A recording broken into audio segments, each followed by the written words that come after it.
She was just the cleaning lady, or so everyone thought. But every time she passed room 212, her heart shattered because the little girls inside were her daughters. After losing custody, she gave up everything, her name, her status, even her identity, just to be near them, folding paper swans and leaving behind traces of lavender where love used to live. What followed was a journey of quiet devotion, hidden sacrifice, and a mother's fight to be seen again. A story of resilience, invisible love, and a bond that no court could erase.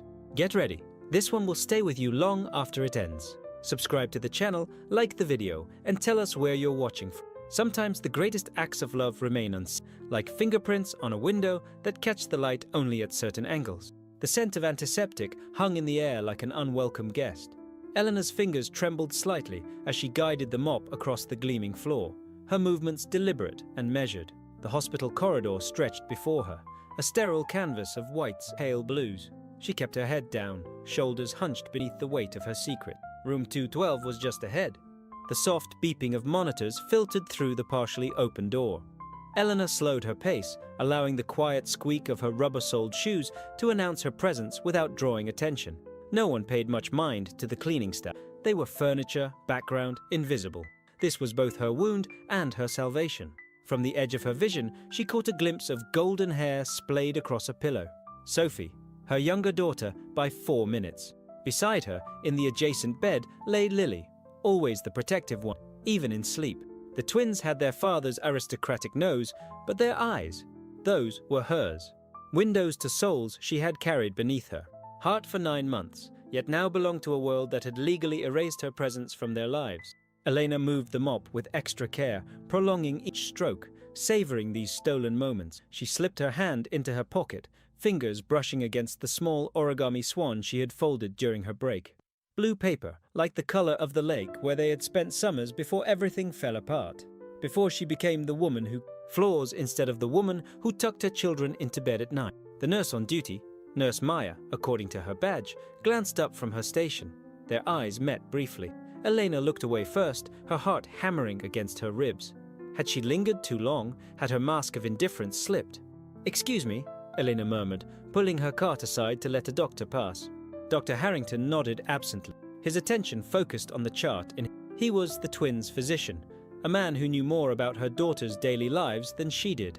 The irony burned like acid in her throat. As Elena continued down the hallway, she caught sight of a family in the waiting area, a father cradling his sleeping child against his chest, a mother stroking the child's hair. The tenderness of the gesture made Elena's eyes sting. She blinked rapidly, forcing the emotion down, burying it beneath layers of necessity and survival.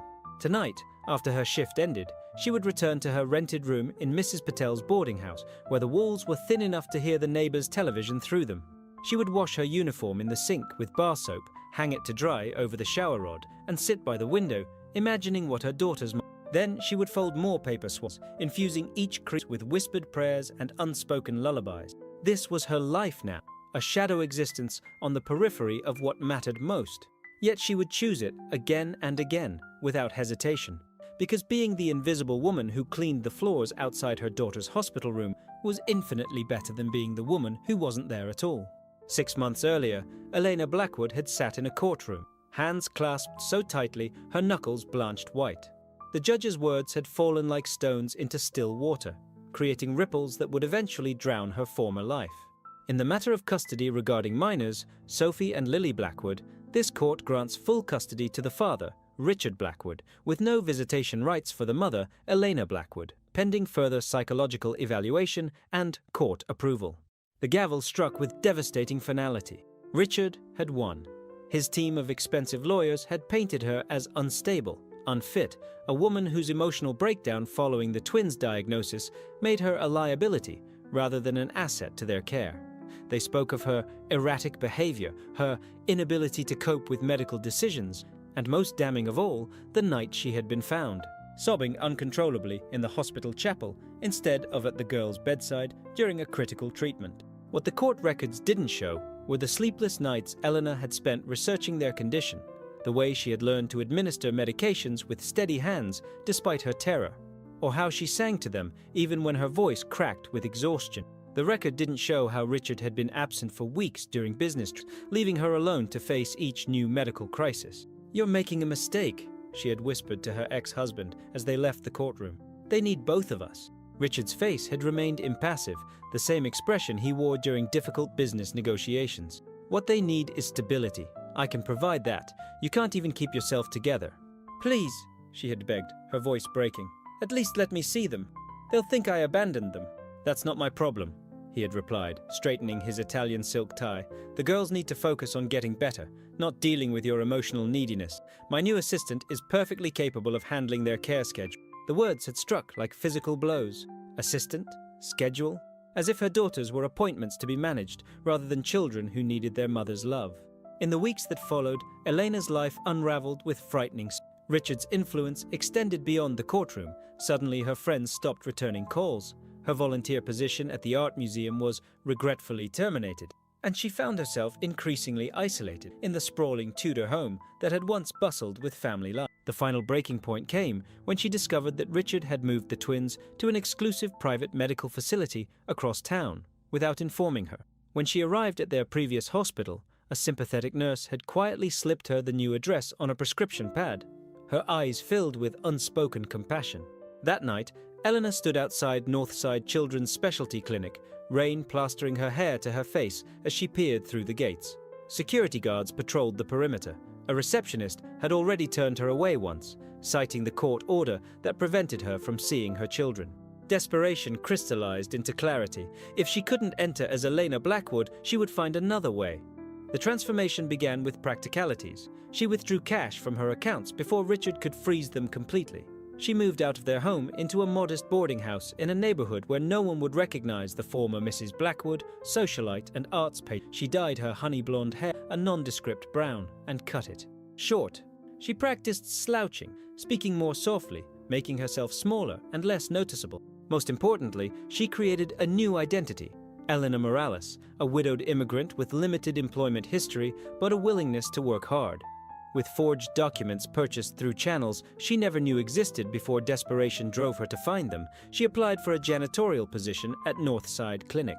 The day she was hired, she wept with relief in the privacy of her rented room, clutching the cheap polyester uniform to her chest as if it were made of the finest silk. "Mrs. Morales, we need additional cleaning in room 212. One of the patients had an upset stomach." Elena's heart jumped at Nurse Maya's words. "Room 212. The twins' room." She nodded quickly, keeping her eyes downcast as she gathered her supplies. "Of course, right away." She wheeled her cart toward the room, trying to calm her racing pulse. This would be the closest she had been to them in weeks. Usually, she timed her cleaning to when they were asleep or away for tests, reducing the risk of recognition. But sometimes, like today, fate offered unexpected gifts. Elena knocked softly before entering. "Housekeeping," she announced, her voice deliberately pitched lower than normal. Sophie was sitting up in bed, pale and tired-looking, but alert. Lily was asleep in the adjacent bed, a book open and abandoned on her lap. A young woman, Richard's new assistant, Elena presumed, was typing on her phone in the corner chair, barely glancing up at Elena's entrance. "Sorry about the mess," the assistant said without looking away from her screen. "The little one got sick. The nurse already changed the sheets, but the floor—" "No problem," Elena murmured, keeping her face turned away from Sophie's curious gaze.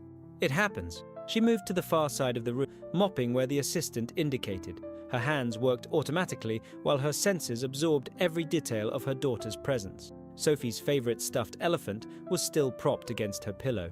Lily had a new bracelet, blue beads that matched her pajamas. Their hair had grown longer. Sophie's fingernails were painted a pale pink.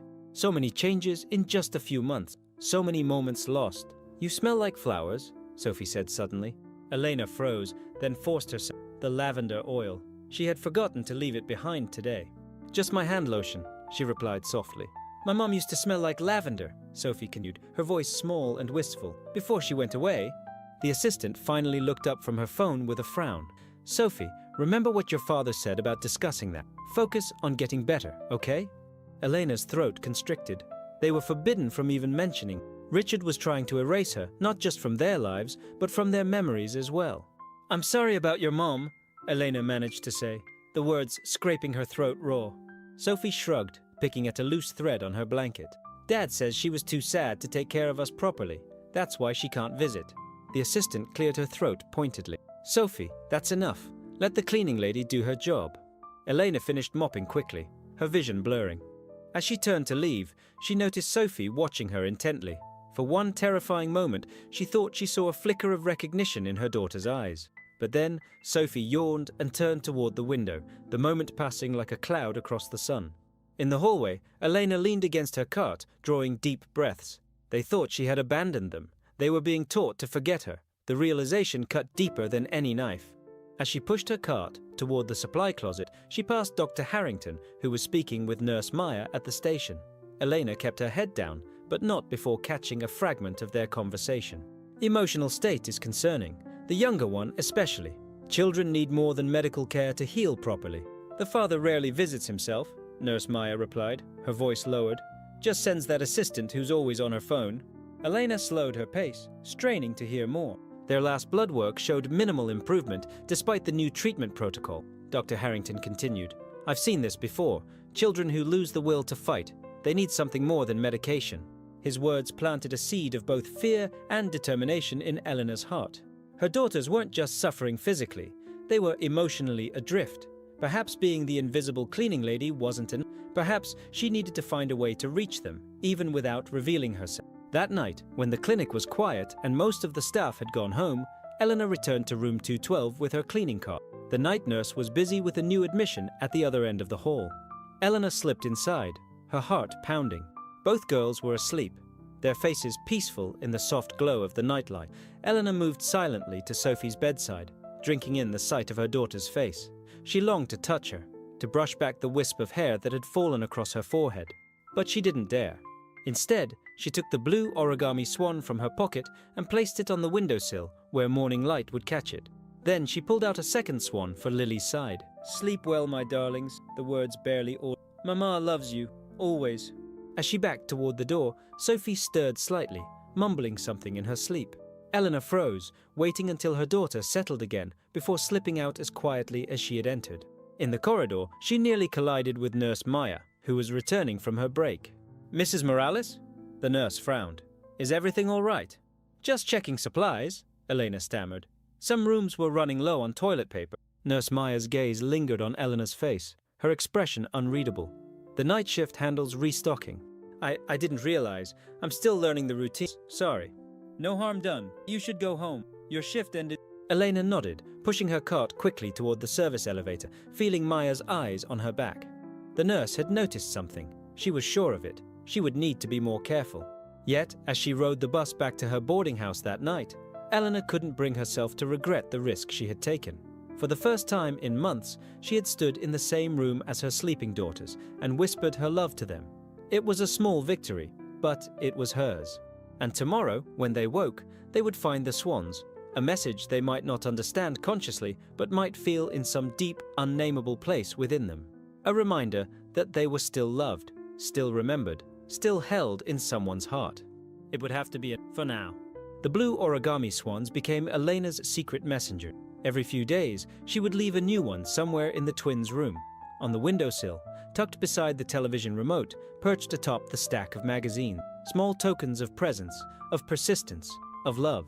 At first, she wasn't sure if the girls noticed or cared about the paper bird, but 3 weeks after she began leaving them, Eleanor overheard Sophie asking Nurse Meyer about them. Do you know where the bluebirds come from? Meyer had been checking Sophie's IV. She paused, glancing at the newest on the bedside table.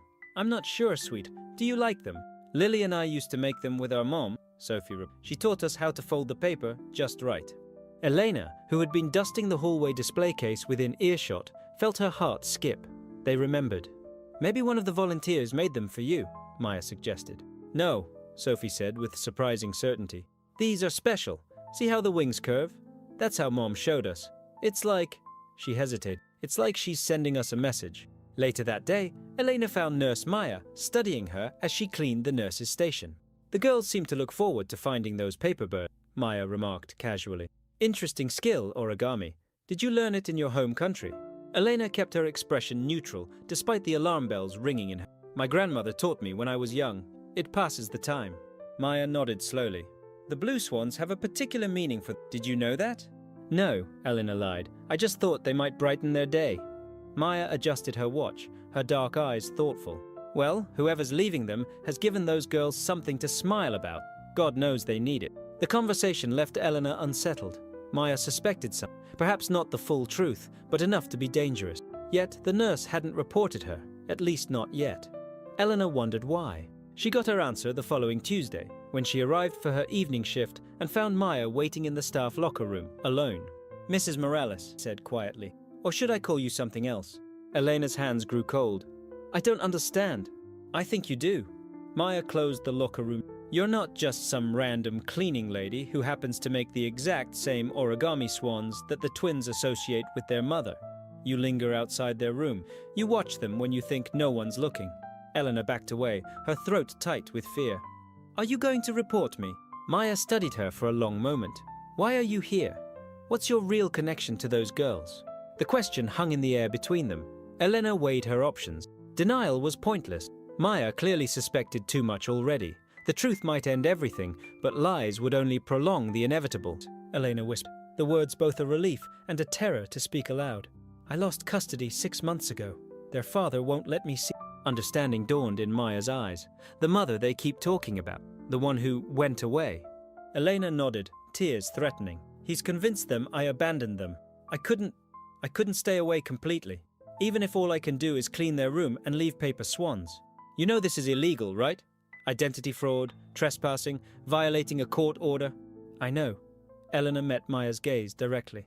"I'll go right now. Just, please don't tell them it was... Let them keep the memory of the swans without knowing how broken their mother really is." Maya sighed, rubbing her foot. "Sit down, Mrs. Whatever your name." Elena Blackwood."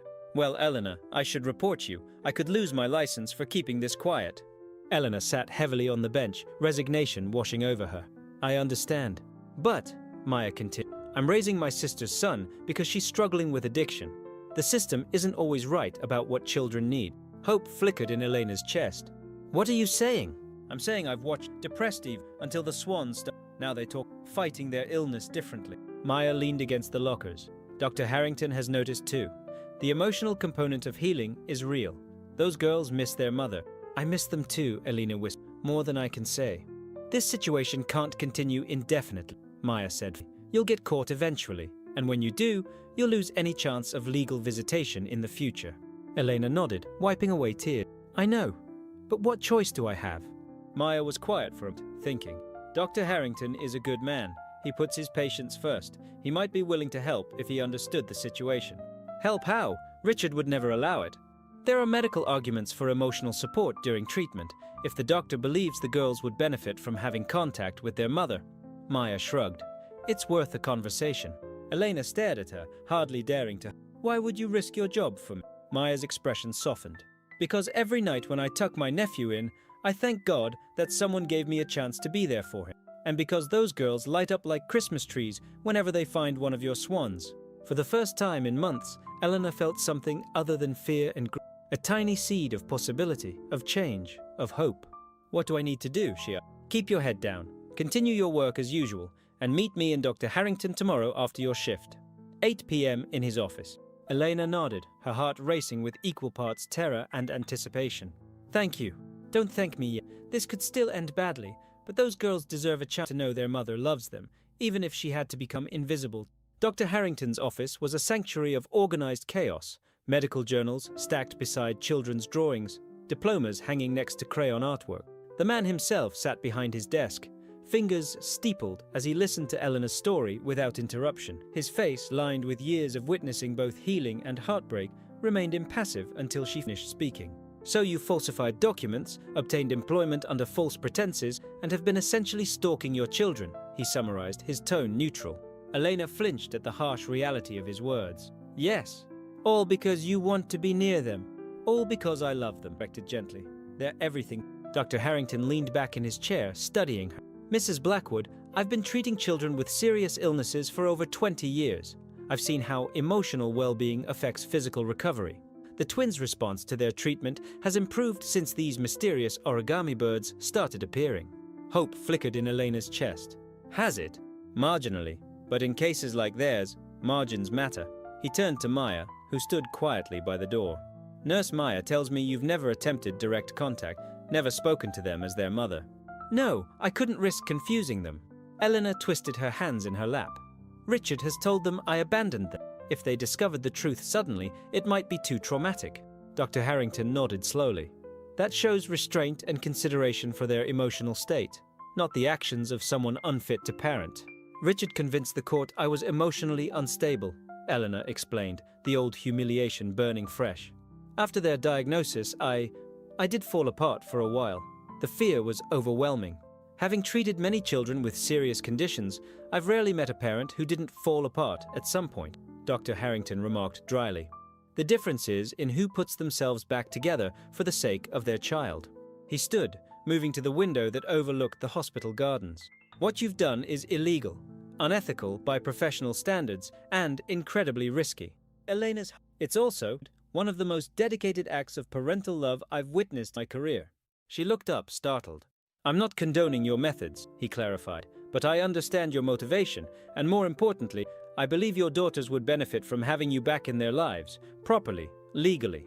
Richard would never allow it, Elena said, the familiar despair settling over. He's determined to keep me away. Mr. Blackwood and I have had several conversations about the twins' emotional needs, Dr. Harrington replied, a hint of steel entering his voice. He's frequently unavailable for consultation, delegates important medical decisions to his assistant, and visits perhaps once a week, usually for less than 30 minutes. He returned to his desk, opening a folder. Meanwhile, Sophie has started experiencing anxiety attacks before procedures, and Lily has developed selective mutism with everyone except her sister, and, occasionally, Nurse Maya. The pain of hearing about her daughter's suffering was almost physical. I didn't know. Mr. Blackwood doesn't know either. He doesn't stay long enough to find out. Dr. Harrington tapped the folder thoughtfully. The court granted him custody based partly on stability and his ability to provide consistent care. I could make a case that this isn't happening. Eleanor hardly dared to breathe. What are you suggesting? I'm suggesting that as their physician, I have an ethical obligation to advocate for their complete well-being, physical and emotional.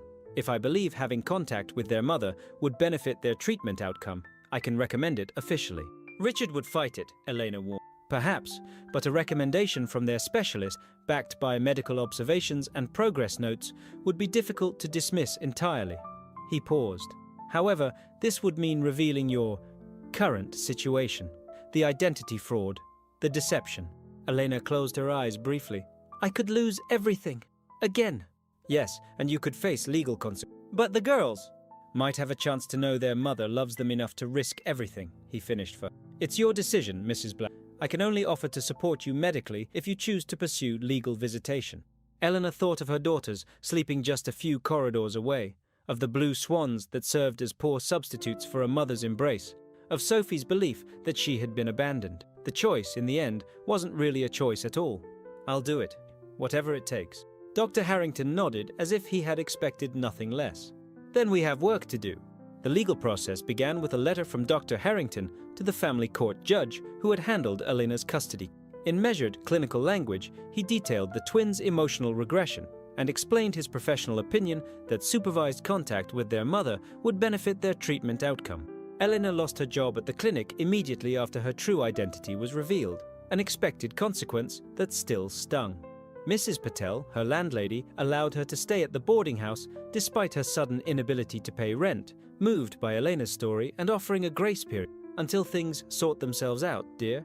Richard's response was swift and merciless. His lawyers filed for a restraining order, claiming Eleanor's obsessive behavior and identity fraud demonstrate ongoing psychological instability and potential danger to the minors. For 3 agonizing weeks, Elena was banned from coming within 500 feet of the clinic.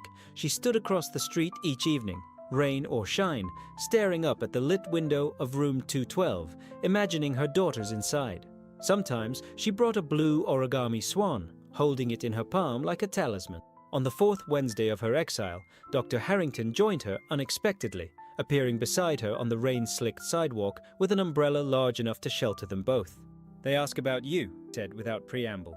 Not directly, but they want to know who left the swan. Eleanor clutched her coat tighter. What did you tell them? That someone who loves them very much wanted them to know they weren't forgotten. He glanced at her. They know it's you, Mrs. Blackwood. Children have an intuition adults often lack. A sob caught in her throat. Are they angry? Hopeful. We have a court date. The judge has regarding the...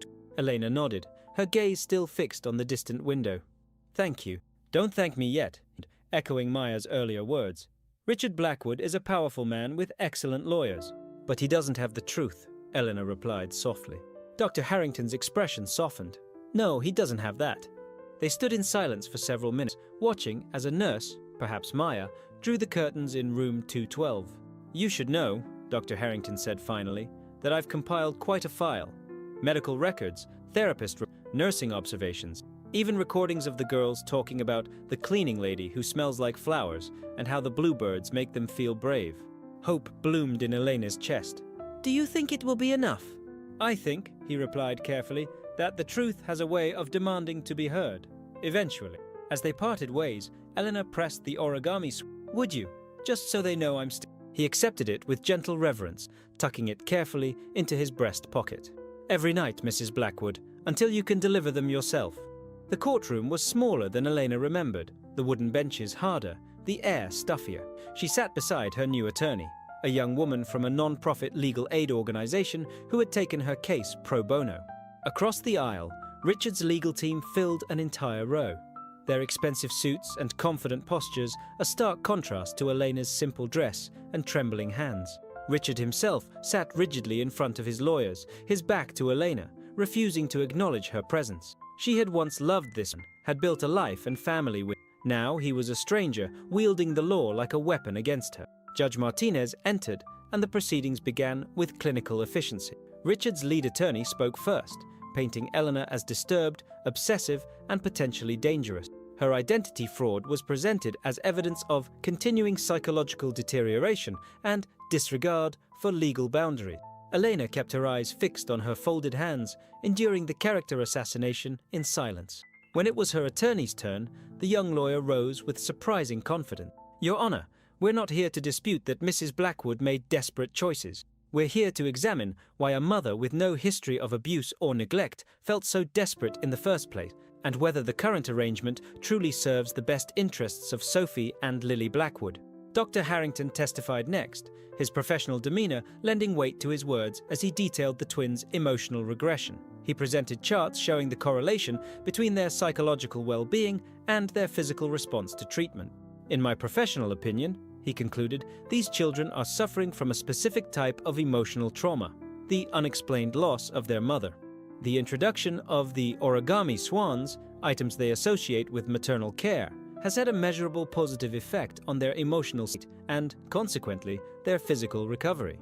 Richard's attorney cross-examined aggressively. Dr. Harrington, isn't it true that children naturally miss absent parents, regardless of the reason for absence? Couldn't this supposed trauma simply be normal adjustment to a new family structure? It could be, Dr. Harrington acknowledged, except for two factors. First, these children believe their mother abandoned them by choice, which adds a layer of rejection to their grief. Second, they are simultaneously battling a serious medical condition, which magnifies their emotional vulnerability. The testimony continued with Nurse Maya describing her observations of the twins' responses to the origami swans and their increasing references to memories of their mother. When Elena finally took the stand, she spoke directly and honestly about her breakdown after the twins' diagnosis, her devastation at losing custody, and, yes, her decision to assume a false identity to be near them. I'm not proud of the deception, but I couldn't bear the thought of them believing I had abandoned them by choice. I couldn't bear being separated from them during their illness. And yet, Richard's attorney interjected smoothly, you prioritized your own emotional needs over the stability your ex-husband provided. Isn't that selfishness rather than love? Elena met his gaze steadily. If wanting to hold my children's hands during their treatments is selfish, then yes, I'm selfish. If wanting them to know they are loved unconditionally is selfish, I'm guilty. But I never interfered with their care. I never confused or upset them. I simply existed near them, because not existing near them wasn't an option I could live with. The judge's expression remained unreadable throughout the proceeding. When all testimony concluded, he announced he would review the evidence and deliver his decision the following morning. That night, Elena barely slept. She knelt beside her bed in the boarding house, folding blue swan after blue swan until her fingers cramped and a small army of paper birds surrounded her. Please, she whispered to whatever power might be listening, Please let me be their mother again, even if it's only for an hour a week, even if it's supervised. Please." The next morning, as the judge delivered his ruling, Elena held her breath so long she grew lightheaded. This court finds that while Mrs. Blackwood's actions were legally problematic, they demonstrate extraordinary commitment rather than instability. Dr. Harrington's testimony regarding the twins' emotional needs is persuasive. Therefore, I am granting temporary supervised visitation rights to Elena Blackwood, 2 hours weekly, to be conducted at Northside Clinic under supervision of medical staff. Relief flooded Elena's body so intensely she nearly collapsed. Across the aisle, Richard's face darkened with anger. However, the judge continued, looking directly at Elena. Any further violation of court orders or legal statutes will result in permanent termination of all parental rights. Is that understood, Mrs. Blackwood? Yes, Your Honor, she managed to reply through tears of gratitude. Completely understood.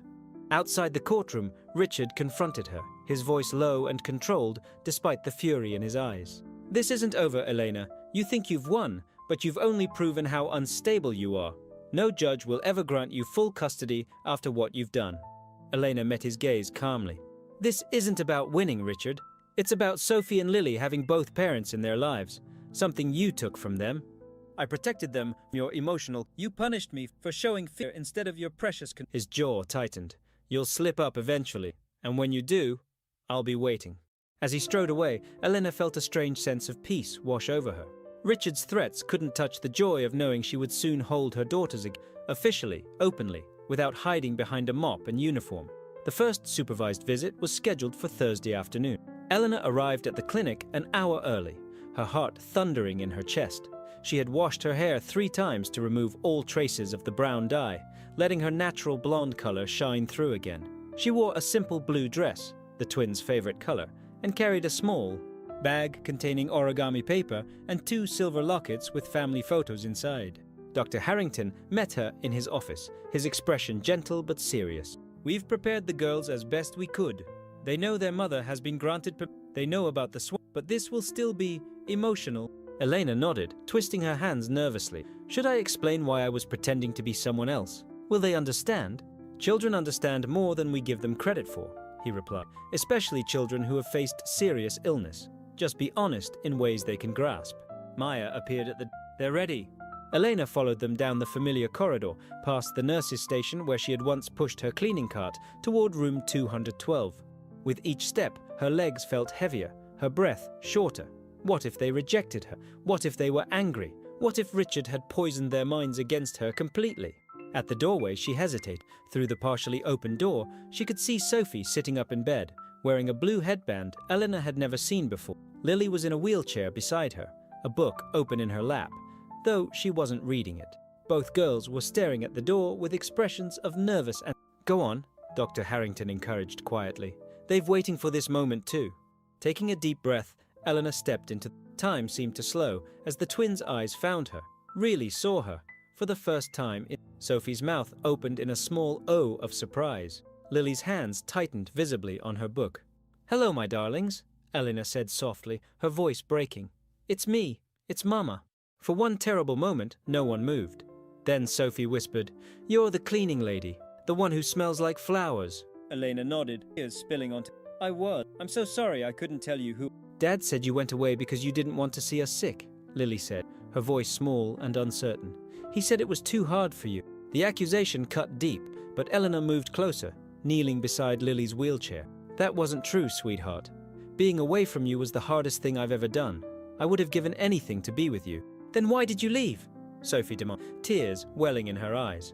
Elena glanced at Dr. Harrington, who nodded encouragingly. Because sometimes grown-ups make mistakes. Your father and I couldn't agree on how to take care of you, and the judge decided you should stay with him for a while. But you were here all along, Lily said, comprehension dawning, making the blue swan, cleaning our...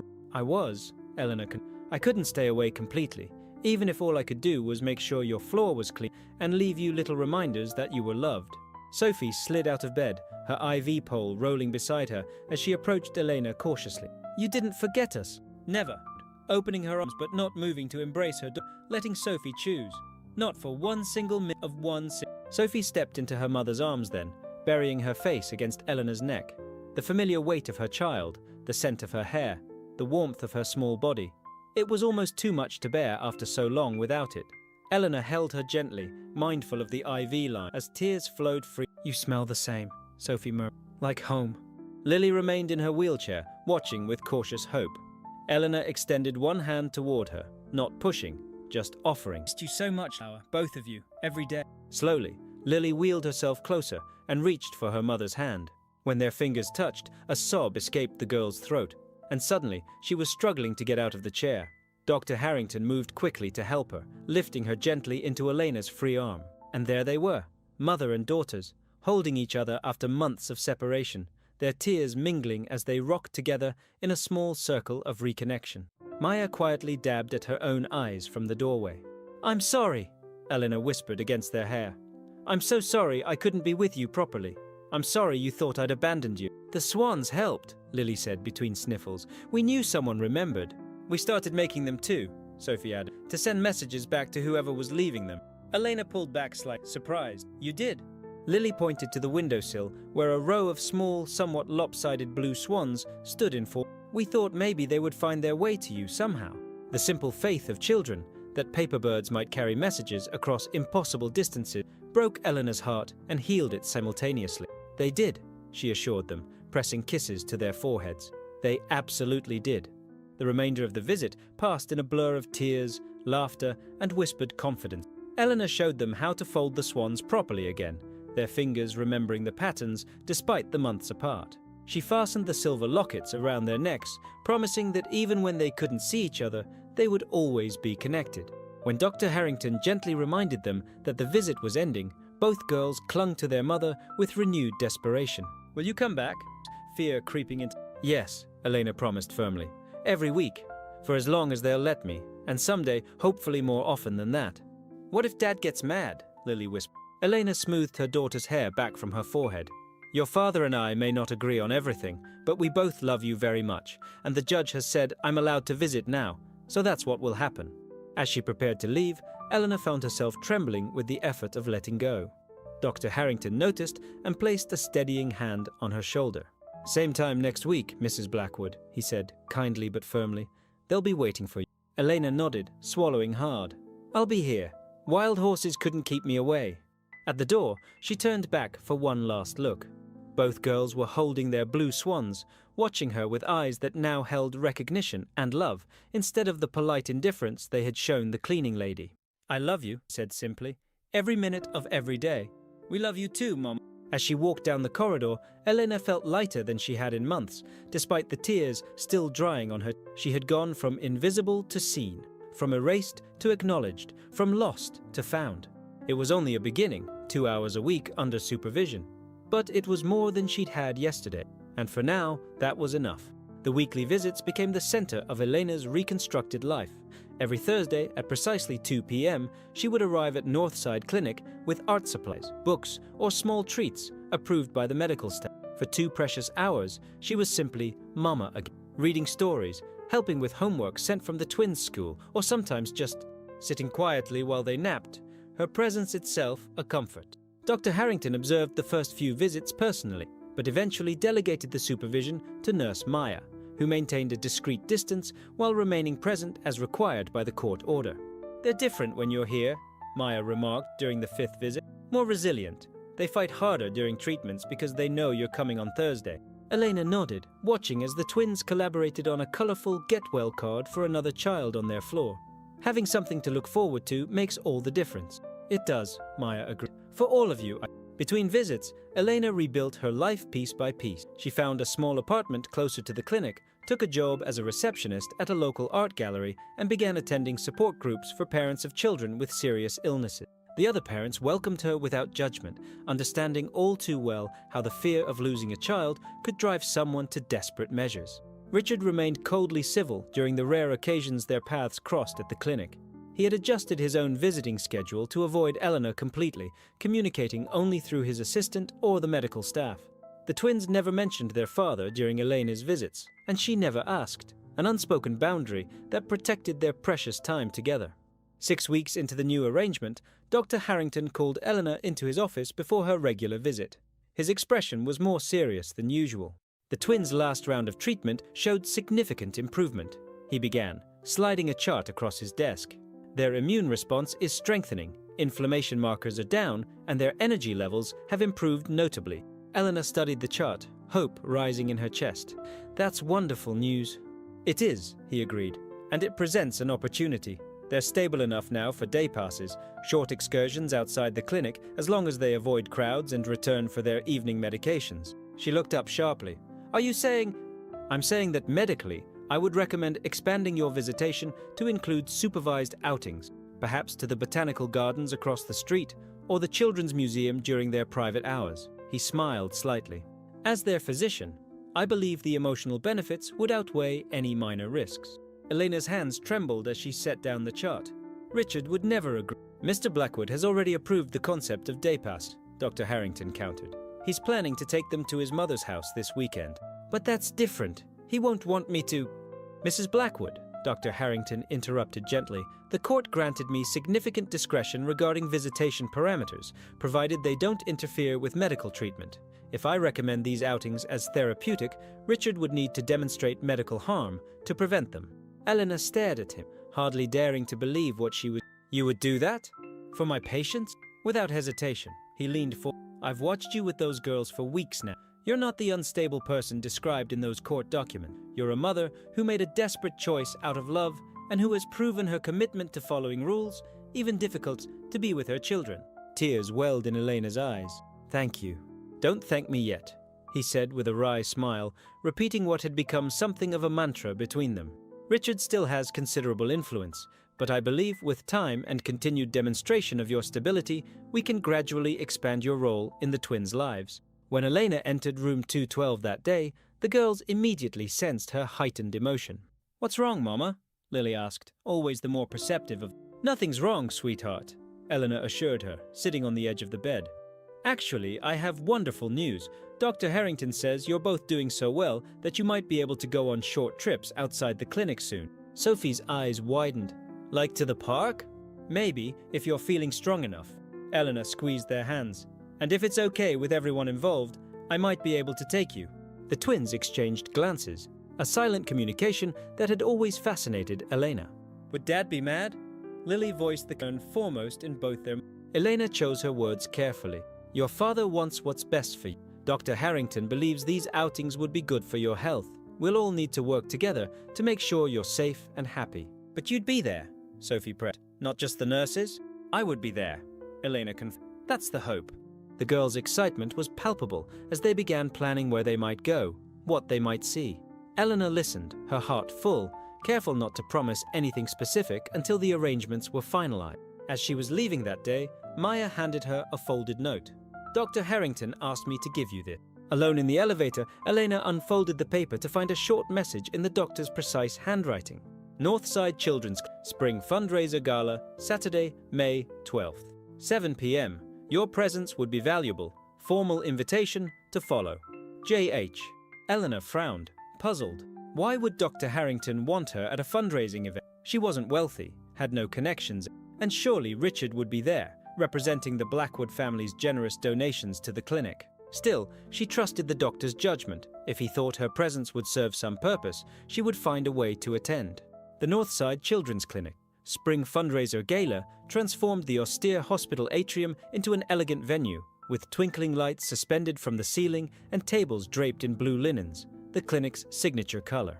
Elena arrived wearing the only formal dress she still owned from her previous life, a simple black sheath that had survived the move to the boarding house. She felt acutely out of place among the city's elite, many of whom had known her in her former life as Richard Blackwood's wife. Several guests did double takes as she passed, whispering behind their hands. Elena kept her chin up, focusing on finding Dr. Harrington in the crowd. She spotted him near the stage, deep in conversation with an older man whose silver hair and immaculately tailored tuxedo screamed old money and influence. Eleanor approached hesitantly, not wanting to interrupt. Dr. Harrington saw her and smiled warmly. Ah, Mrs. Blackwood, I'm so glad you could join us. He turned to his companion.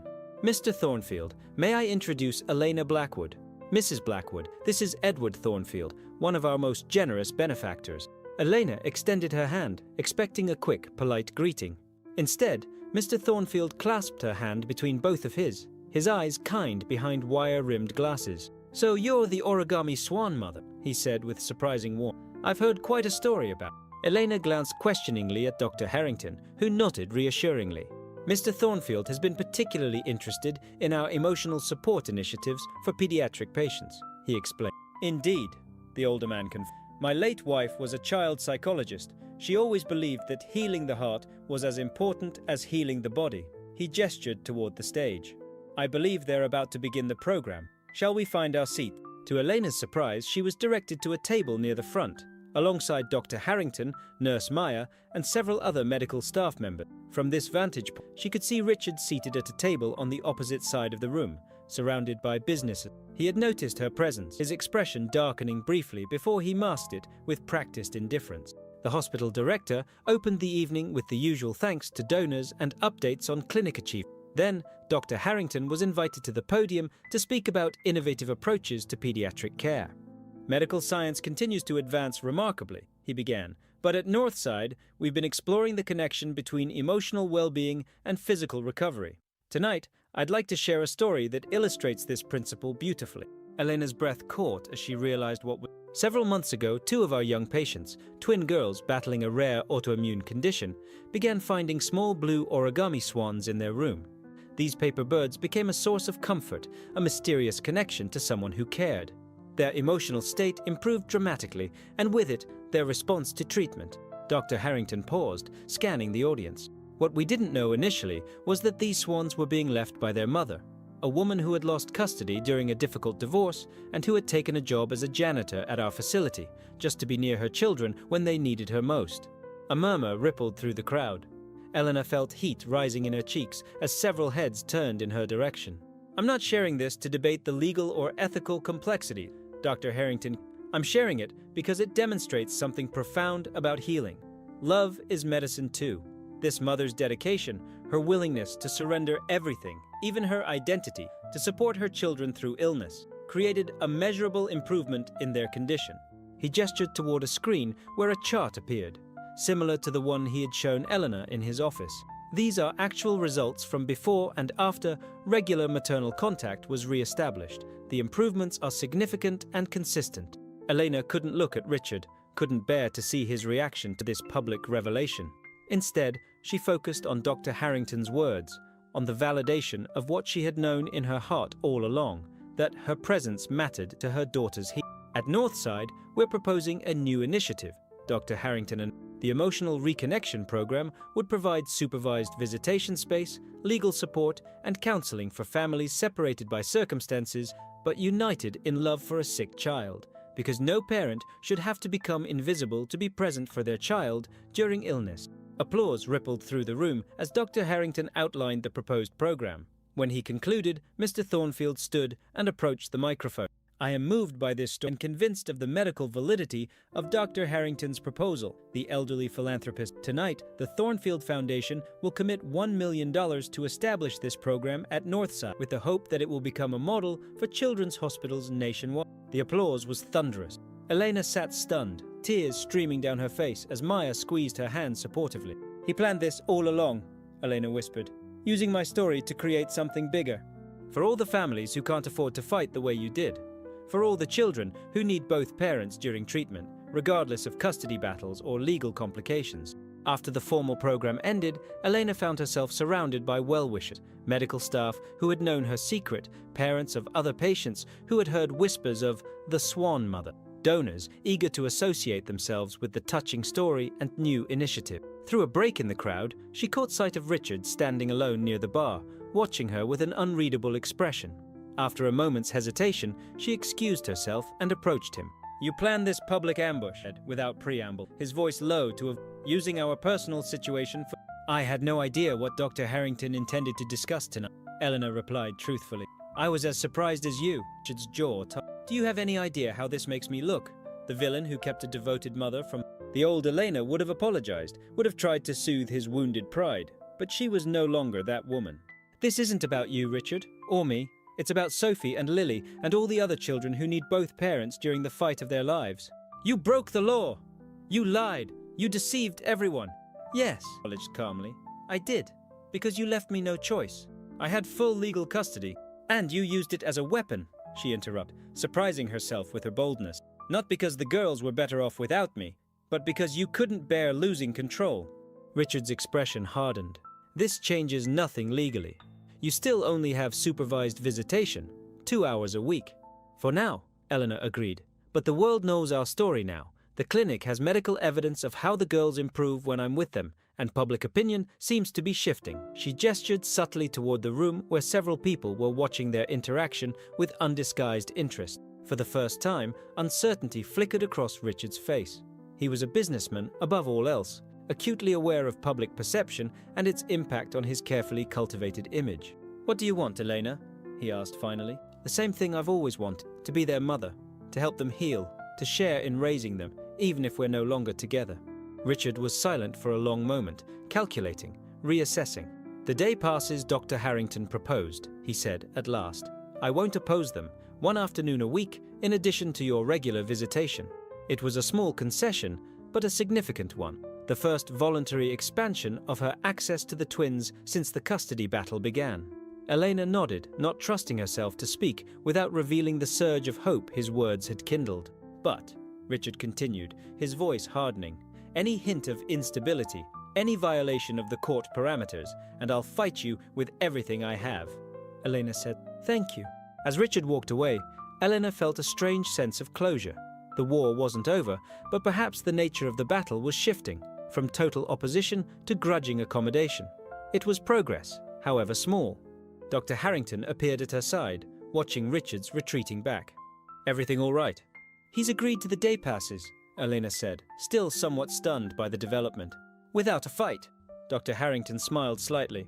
"Perhaps Mr. Blackwood is capable of growth after all. Or perhaps he's just protecting his public image," Eleanor suggested dryly. "Perhaps. But motives matter less than actions when it comes to the twins' well-being." He glanced at her. "You've won a small battle tonight, Mrs. Blackwood. The war for equal custody will be longer, but this is a promising start." Elena nodded, gazing around the room filled with people who now knew her story, not as a tale of deception, but as one of devotion. "Thank you for sharing our story, for making it mean something beyond just us. You did the hard part. You loved your children, and now it's time for..." The botanical gardens across from Northside Clinic burst with spring colors, tulips standing at attention like tiny soldiers, cherry blossoms drifting on the breeze like pink snow, wildflowers dotting the meadow area with splashes of purple and yellow. Eleanor waited on a bench near the entrance, a picnic basket at her feet, her stomach fluttering with nervous excitement. This would be her first outing with the twins, their first time together outside the clinic walls since the custody battle. Maya would accompany them as the court-mandated supervisor, but had promised to give them as much privacy as the rules allowed. When the clinic van pulled up and the side door slid open, Eleanor's heart swelled at the sight of her daughters in regular clothes instead of hospital pajamas. Sophie in a yellow sundress, Lily in blue shorts and a striped t-shirt. Both wore sun hats and the silver lockets Eleanor had given them, and both beamed with excitement as Maya helped them navigate the path toward the bench. "Mama," Sophie called, waving enthusiastically. "We're here." Elena hurried to meet them, kneeling to embrace both girls carefully, mindful of the small backpacks they wore containing emergency medications and monitoring devices. "You look beautiful," she told them, kissing their cheeks. "Like spring flowers yourselves." "Dad got us new clothes for outside trips," Lily explained, twirling to show off her outfit. "And Maya helped us pack sunscreen and hats and everything." "Very responsible," Elena approved, smiling gratefully at the nurse. "Shall we find a nice spot for our picnic?" They chose a secluded area near a small pond, spreading a blanket under the dappled shade of a maple tree. Maya settled on a nearby bench with a book, close enough to observe, but far enough to create the illusion of privacy. As Elena unpacked the picnic, sandwiches cut into hearts, fresh berries, homemade lemonade in a thermos, she drank in the sight of her daughters outside, in the sunshine, reaching out to touch flowers and pointing excitedly at passing butterflies. Their cheeks had more color than she had seen in months, their eyes brighter, more alive. "Can we feed the ducks?" Sophie asked, spotting a family of mallards gliding across the pond. "Dr. Harrington says bread isn't good for them," Lily informed her sisters solemnly. "It makes them sick." "That's right," Eleanor "but I brought some duck-friendly food." She produced a small container of frozen peas and corn. "These are much better for their tummies. The simple act of standing beside her daughters at the pond's edge, watching them giggle as ducks paddled toward the offered tree, felt like a miracle after months of separation. Elena memorized every detail, the way sunlight caught in Lily's hair, the small freckle on Sophie's ear, the sound of their synchronized laughter. After feeding the ducks, they explored a butterfly garden, played a gentle game of I Spy, and finally settled back on the blanket for a picnic lunch. The girls chattered about clinic friends, favorite nurses, books they were reading, ordinary conversation that felt extraordinary simply because it was happening outside, in the world, like a normal family. "Will we get to do this again?" Lily asked as they packed up the remains of lunch. "I hope so," Elena replied, "if you feel well enough, and if Dr. Harrington says it's okay." "Dad says we might go home soon," Sophie announced, fiddling with her locket. "Not to the hospital, but to real home." Eleanor's heart contracted painfully. "That's wonderful news, sweetheart. Your body must be getting stronger." "But what about you?" Lily asked, always cutting to the heart of matters. "If we go home with Dad, will we still see you?" Eleanor took a deep breath, choosing her words carefully. "Yes. The judge has said I can visit you, even if you're not at the clinic anymore. It might be different. We might meet at a special place instead of your room. But I'll still see you every week. Promise?" Sophie pressed, her eyes seeing. "I promise," Eleanor vowed, gathering both girls into a gentle embrace. "Nothing will keep me away again. Not ever." As they walked back toward the clinic entrance where the van waited, Sophie slipped her small hand into Elena's. On her other side, Lily did the same. Connected by these fragile bridges of flesh and bone and love, the three of them moved forward together, step by careful step. Maya, walking slightly behind them, caught Elena's eye and smiled approvingly. "They're doing well," she said softly. "This was good for them." "For all of us," Elena agreed, squeezing her hands gently. At the van, the goodbye was bittersweet. Easier than at the clinic somehow, with the promise of next week's outing already sustaining them. "Remember to take your evening medicines," Eleanor reminded them, straightening Sophie's hat, "and get plenty of rest tonight." "We will," they promised. "I love you," Eleanor the words still feeling like a precious privilege after months of every minute of every day. "We love you too, Mama," they echoed, blowing kisses as Maya helped them into the van. As the vehicle pulled away, Eleanor remained on the sidewalk, watching until it disappeared around the corner. For the first time in months, the ache of separation was tempered by genuine hope. Not just for more time but for eventual healing of all the broken pieces between them. She reached into her pocket and touched the small blue origami swan she still carried everywhere, a reminder of how far they had come from those dark days of invisible motherhood. The paper was worn soft from handling, the creases beginning to fail, but it remained intact, fragile yet resilient, just like the bond between mother and children that had survived against all odds. 3 months later, on a warm summer afternoon, Eleanor waited outside the Blackwood home, a house she had once shared with Richard and the twins, now a place where she was merely a visitor. She shifted nervously on the porch, adjusting the gift bags in her. Today marked a significant milestone, her first unsupervised visit with the girls since regaining partial custody. The front door opened, and Richard appeared, his expression neutral but no longer openly hot. Their relationship had evolved into a cautious détente, built on the foundation of Dr. Harrington's medical testimony and the undeniable improvement in the twins' whenever Elena was present. "They're ready," Richard said, stepping aside to let her enter. 4 hours, back by dinner at 6. "Thank you," Elena replied, meaning it sincerely. Each small concession from Richard represented progress, painful, grudging, but real. The twins came bounding down the stairs, healthier and more energetic than Eleanor had seen them in over a year. Their condition was in remission, their regular hospital visits reduced to monthly checkups. They were returning to normal life, school in the fall, playdates with friends, ballet lessons resuming after a long hiatus. "Mama!" they cried, rushing to embrace her. Elena held them tightly, savoring the miracle of their improving health, of standing in their home without supervision, of the ordinary blessing of a Sunday afternoon together. "Ready for our adventure?" Girl, a gift bag.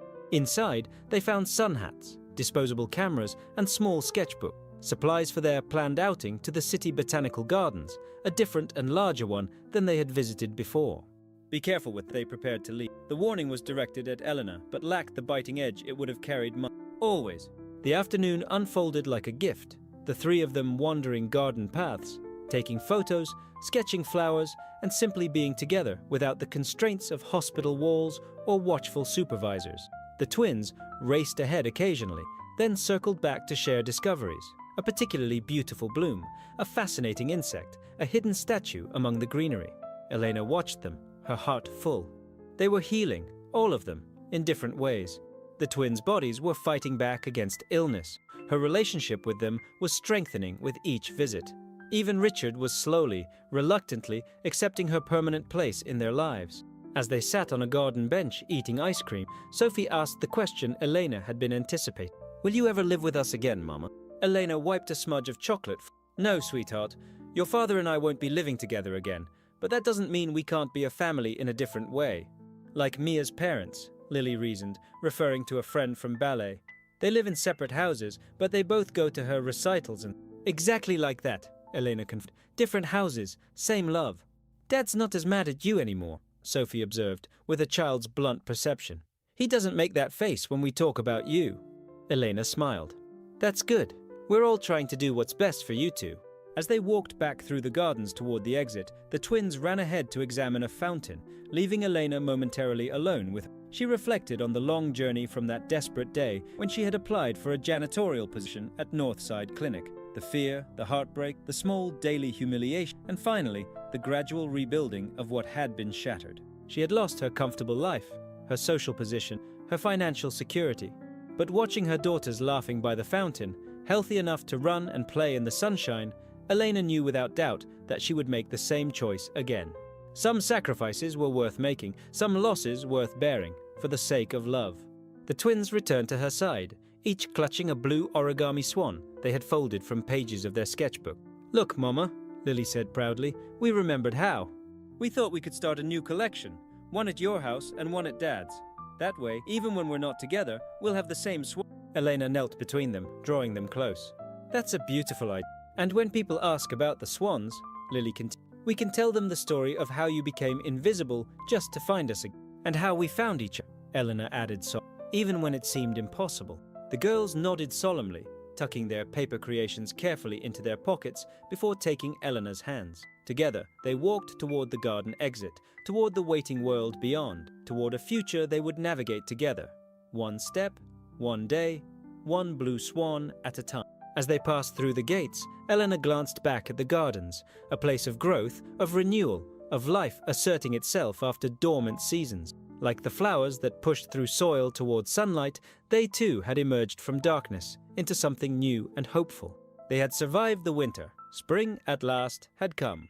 If stories like this moved you, remember that sometimes the greatest acts of love remain folded carefully like paper birds, left in quiet places, waiting to be discovered by those who need them most.